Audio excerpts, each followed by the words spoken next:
Good morning and welcome to my little podcast that I started. This is the second one that I'm filming here on my way to work today. My name is Jason and I'm in Eskrima. I wanted to talk to you a little bit about motivation as well as perseverance. Myself and a number of my students have this saying about you never regret going to class. There's a lot of times that we don't want to go to class. We want to just cut off the day or whatever. Last week was rough because had some things going on and I just wanted to cancel a number of classes to try to sort it out in my head, but powered through on those classes. Specifically, that was Wednesday of last week, and I didn't regret teaching those lessons, that's for sure, and getting the time to work on myself and prepare my mind for the classes the next day. It's a Monday, and I'm looking forward to classes this week.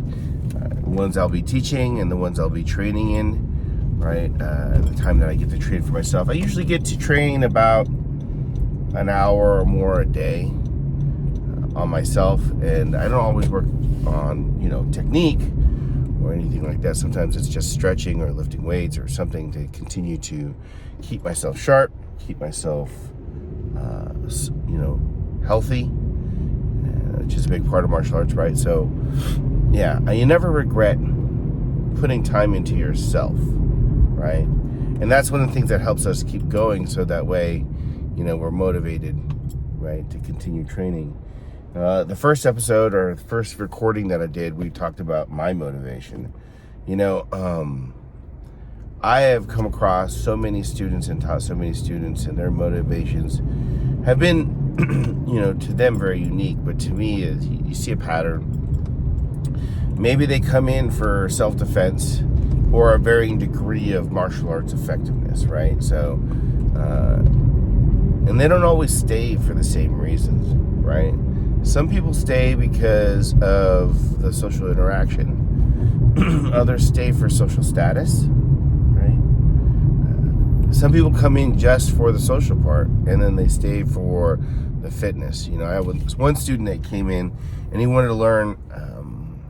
His martial heritage is Filipino. He's a student of mine, Darwin.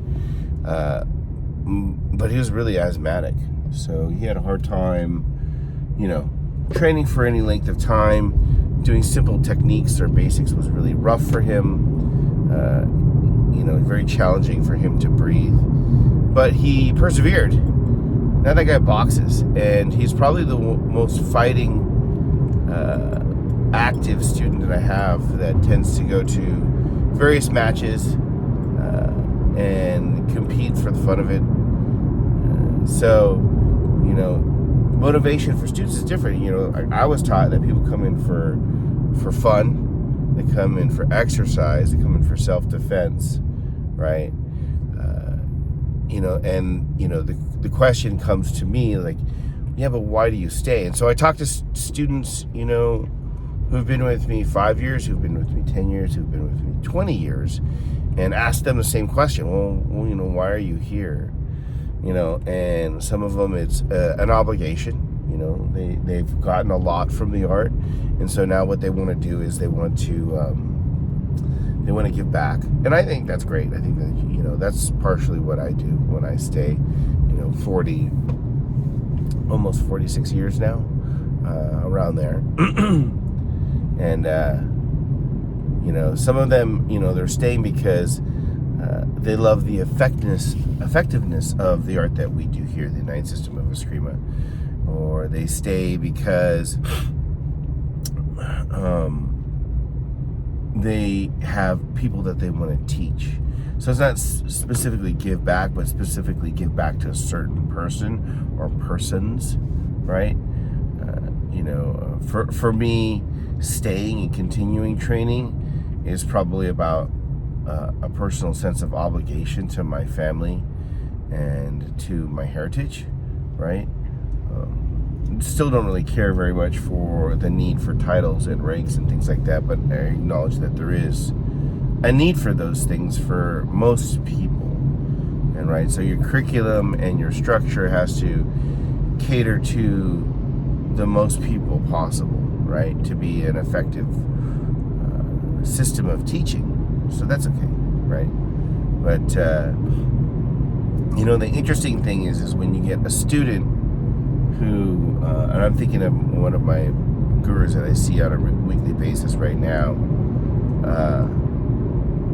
who, through the course of training with him, he's a maestre, second degree maestre in capoeira, and he came as a contraprofessor or senior person.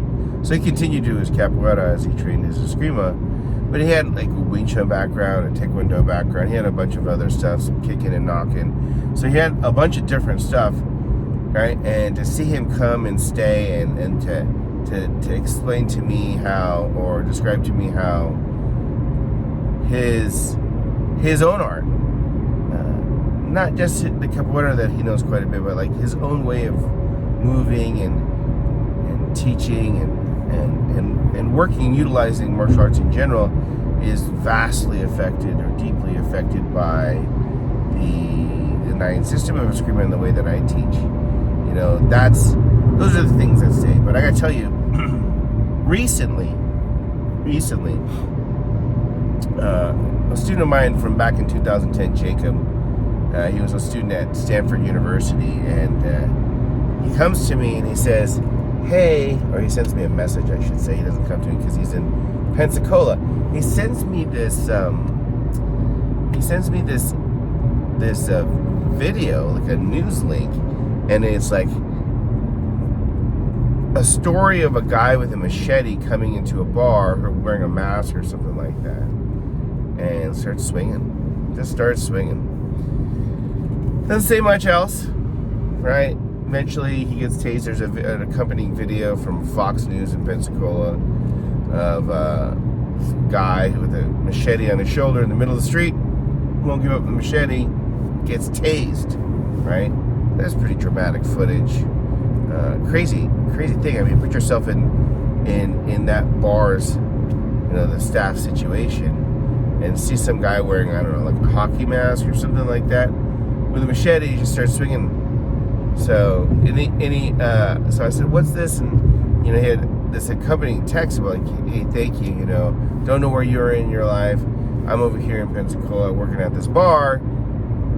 And this guy walks in with a machete, the mask, like he's in the purge, and starts swinging. So, it was really the lessons that I had about managing and controlling distance and time that really gave me the ability to defend.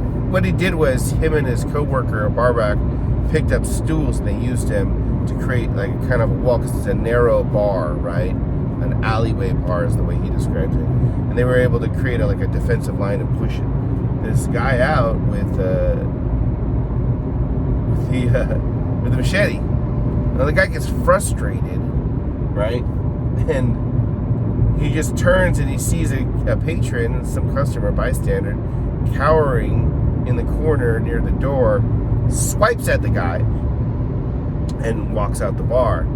The guy, thankfully, the bystander, who didn't deserve this kind of experience at all, no one does, flinches, and so when the knife would have hit him in the neck, which would have surely been fatal, it hits him in the head, in the scalp.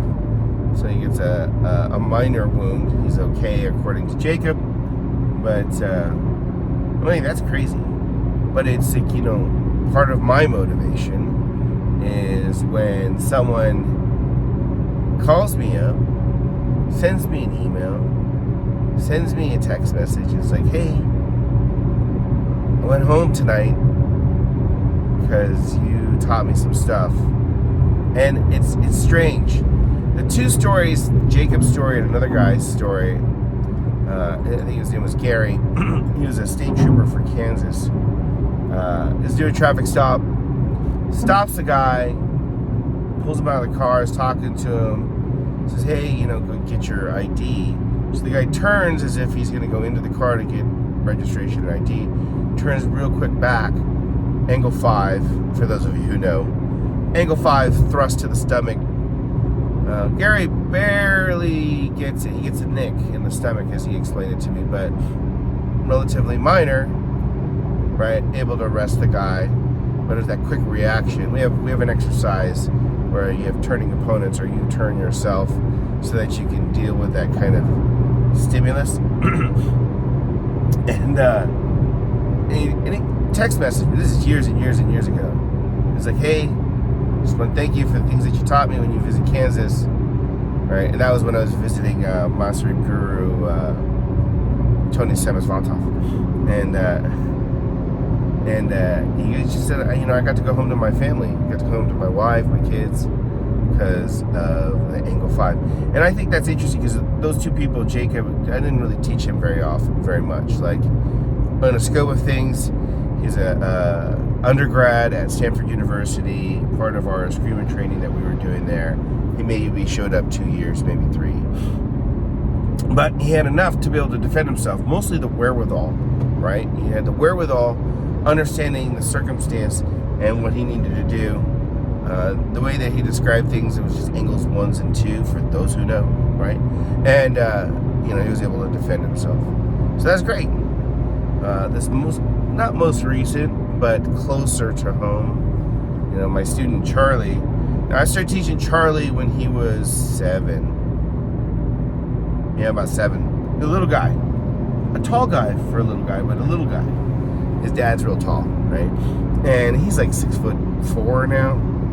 And I just recently had him in class to relate this story. But he's 18, 19 now.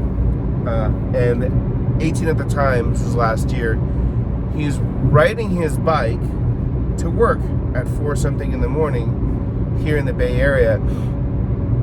And he's a barista at Starbucks.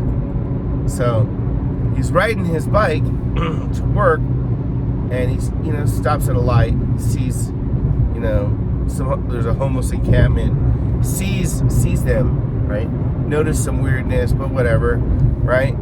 And he's just kind of paying attention to everything in general, being aware, right? And it's just a little weird, but whatever, right? Because they're homeless encampment. He's just going to work, minding his own business. Well, as the light turns green, as I think he explains it, he notices something off to the side.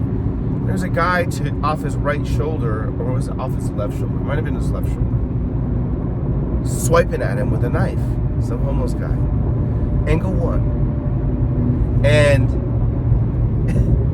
he goes, it's so funny because I can hear your voice talking to me and saying how to do it right, and no, don't do it that way, and why isn't your hand up, and all the things I used to yell at those kids. And I still yell at the kids today, and the adults especially, right? And he defends Foundation 1, for those who know. And he defends and disarms while straddling a bicycle. Now, his feet are on the ground, so he's not like he's balancing, right? I don't want to make it sound like it's more than it is, because it's a lot already that you can just describe now. But he does standard Kadena Demano defense, empty hand versus knife, disarms him, and then shoves the guy to the ground. And in his mind, because he's such a good boy, he's remembering what he was taught, from his family, from his mom.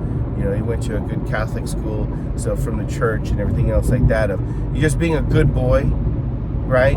And not to hurt anyone, right? He had every right to hurt this person. But instead of, cutting him back or stabbing, which I've taught him, he had his own presence of mind and his own sense of purpose. He pushed that guy to the ground, chucked the knife the other way, went to work, right? He gets to work. This is part that I find even more amazing. And he walks in work, he goes, hey guys, I just got in a fight with a homeless guy with a knife, and I need to wash my hands. So he goes to wash his hands, he gets ready to work, starts working. He's like maybe 10 minutes into his shift, and shock hits him. Now, I've taught my kids about adrenaline shock and how to manage it and how to expect it. And so he, in his head, is reminded my voice, he said, of like what to expect and how to manage it. And so, he's working on controlling his breath and doing all the things, right? And I'm just so impressed by him, because he stopped training in like 2000 when he was 16, right? So he changed from 7 to 16 or maybe 17, so 9-10 years, right? As a child, once a week, maybe twice a week sometimes, miss a few weeks here just as kids do. It's all normal. That's all fine, right? And then stops training, does his own thing for 2 years or whatever, gets attacked, uses not a simple defense, but a complex defense under stress by surprise, and produces a complex response of disarm and disengage, right? I mean, if that isn't something to motivate you as a martial artist, that you could do that, or as an instructor, that you could teach someone and they could do that under the most dire of circumstances, I don't know what motivation you need to train. Not only could you make yourself better, but you can make someone else better.